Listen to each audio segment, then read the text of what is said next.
खेसारी लाल यादव जी को हो क्या गया है? अचानक से स्लो पड़ गए हैं पवन सिंह के सामने। क्या बोलबम गाना खेसारी जी का नहीं आएगा? ये तमाम क्वेश्चन लोग कमेंट कर रहे हैं, उसका मैं क्लियर करने वाला हूं और बताने वाला हूं कि side by side Pawan Singh कैसे आगे निकले। नमस्कार, मेरा नाम दयाशंकर ओझा है। आप देख रहे हैं दयाशंकर ओझा ऑफिशियल। इस चैनल को सब्सक्राइब वही कीजिएगा जिसको सच सुनने का आदत हो और सच सुन के वो समझ पाए कि सच्चाई क्या है।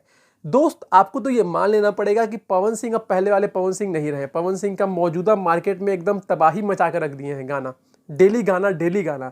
और पवन सिंह वही कर रहे हैं जो आज से 6 महीना पहले खेसारी लाल यादव कर। और पवन सिंह छा गए हैं गुरु। आज सुबह सुबह एक गाना लेके आए हैं। गाने का टाइटल है रोवेला रघुराई। आय हाय हाय हाय हाय, सुना गाना भाई। रामायण का वो दृश्य दिखाया गया है जिसमें कि लक्ष्मण जी को तीर लग जाती है और राम जी बहुत ज़्यादा दुखी हो जाते हैं।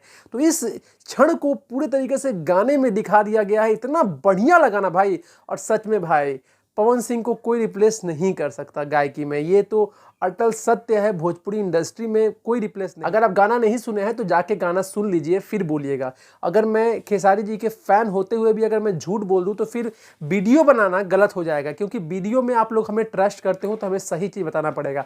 जहां खेसारी जी नंबर 1 है वहां डंके की चोट पे आके बोलूंगा खेसारी जी नंबर 1 है, लेकिन गायकी में नो वन कैन रिप्लेस पवन। ये तो रही एक बात। लेकिन खेसारी जी का बोलबम गाना आने में लेट हो रहा है, जिसके कारण क्या है, पवन सिंह का जो गाना आ रहा है लोग और देख रहे हैं। इसके कारण पवन सिंह का व्यूज और जा रहा है और जिसके फलस्वरूप पवन सिंह आगे नहीं कर रहे हैं। अगर 5-6 गाना बोलबम का ऐसा आता है जो कि ग्लोबली हिट हो जाए तो फिर से खेसारी लाल जी कमबैक करेंगे। ये हमारा मानना है, मेरा अनुमान है। आपका क्या सोचना है कमेंट जरूर कीजिए। पवन सिंह के फैंस हो, खेसारी जी के फैंस हो, इंस्टाग्राम का लिंक हम डिस्क्रिप्शन में दे दिए हैं। प्लीज प्लीज प्लीज फॉलो कर लीजिए, चैनल को सब्सक्राइब जरूर कर लीजिएगा। मिलते हैं एक नए वीडियो में एक नए अपडेट के साथ।